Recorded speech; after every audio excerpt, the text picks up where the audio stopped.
నమస్తే అండి. అందరికీ కూడా ముందుగా కార్తీక ద్వాదశి శుభాకాంక్షలండి. మేమైతే కార్తీక దీపాలనేది వెలిగించేసుకున్నామనమాట. అంటే 365 ఒత్తులనేది వెలిగించేసుకున్నాము ఈరోజు. నిన్నే వెలిగించుకోవాల్సింది. కాకపోతే నిన్న ఏకాదశి మధ్యాహ్నం నుంచి స్టార్ట్ అయ్యి ఆదివారం రోజు అంటే ఈరోజు మార్నింగ్ 3:00 వరకే అయిపోతుందని చెప్పేసి వెలిగించుకోవడానికి కుదరలేదనమాట. ద్వాదశి స్టార్ట్ అవుతుంది కదా! చాలా మంచిది అని చెప్పేసి ఈరోజు ఆదివారం రోజైతే వెలిగించేసుకున్నాము. ఈరోజు తెల్లవారుజామున 3 గంటలకైతే నిద్ర లేచి ఇల్లంతా శుద్ధి చేసేసుకొని ఇంట్లో అయితే దీపారాధన చేసేసుకున్నానండి. ఇంట్లో చేసుకున్న తర్వాత తులసమ్మకు కూడా అలంకరించేసుకొని 365 ఒత్తులైతే వెలిగించేసుకున్నాం అనమాట. అందరం కలిసి చేసుకున్నామండి. ఈ రోజనే కాదండి, కార్తీక మాసంలో ప్రతిరోజు కూడా చాలా పవిత్రమైనది, అలాగే చాలా మంచిది కూడా.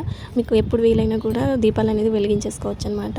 ఎందుకు 365 ఒత్తులే పెట్టుకుంటారు అంటే కొంతమంది సహస్రం అంటే 1000 పదార్లు పెట్టుకుంటారు, కొంతమంది 108 పెట్టుకుంటారు, 116 పెట్టుకుంటారు, అలా కూడా పెట్టుకుంటారు. అని 365 ఒత్తులు దేనికి అనేది అంటే నాకు తెలిసిన దాని ప్రకారం అయితే చెప్తానండి. మనం ప్రతిరోజు దీపారాధన చేసుకుంటాం. కొంతమంది చేసుకోగలరు, కొంతమంది చేసుకోలేరు. చేసుకున్న వాళ్ళైనా చేసుకోలేని వాళ్ళైనా ఈ కార్తీక మాసంలో 365 ఒత్తులు పెట్టుకుంటే మనం ప్రతిరోజు కూడా దీపారాధన చేసుకునే ఫలితం అనేది మనకు దక్కుతుంది అని చెప్పేసి పెద్దవాళ్ళు చెప్పారనమాట. మనం చేసే ఏ పనైనా సరే మనస్ఫూర్తిగా నమ్మి చేసామంటే దాని ఫలితం మనకి ఏదో ఒకలాగా అనేది దొరుకుతుంది. ఆ ఫలితం మనకి వస్తుంది అని చెప్పేసి నేనైతే మనస్ఫూర్తిగా నమ్ముతానండి. మనం తెలిసి చేసినా తెలియక చేసినా, కాకపోతే తెలుసుకొని చేస్తే ఏంటంటే దాని మీద శ్రద్ధ అనేది ఇంకా పెరుగుతుంది అని చెప్పేసి నా నమ్మకం అనమాట.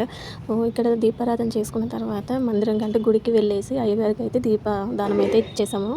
దీపదానం వచ్చేసి మనం తెలిసి తెలియక చేసిన తప్పులు ఏమైనా ఉంటే ఆ దీపదానం చేయడం వల్ల పోతాయి అని చెప్పేసి ఒక నమ్మకం అనమాట. అలాగే అజ్ఞానం అనే అంధకారం నుంచి మనకి జ్ఞానం అనే వెలుగులోకి తీసుకొని వస్తుంది అని చెప్పేసి కూడా పెద్దవాళ్ళు చెప్తూ ఉంటారు.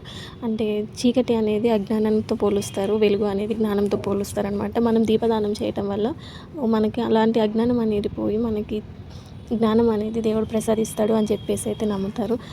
గుడికి వెళ్ళినప్పుడు అయితే వీడియో ఏం తీయలేదండి. ఇంటికాడ పూజ చేసుకునేది అయితే తీసాను. లాంగ్ వీడియో కూడా అప్లోడ్ చేస్తాను. లాంగ్ వీడియోలో అయితే ఇంకా క్లియర్గా ఎక్స్ప్లెయిన్ చేయడానికి అయితే ట్రై చేస్తానండి. అప్లోడ్ చేశాక కింద అయితే ట్యాగ్ చేస్తాను, అది చూసేయండి. తెలియక మన మిస్టేక్స్ మాట్లాడితే ప్లీజ్ కామెంట్ చేయండి, తెలుసుకుంటాను నేను కూడా. వీడియో నచ్చితే మాత్రం ప్లీజ్ లైక్ చేయండి.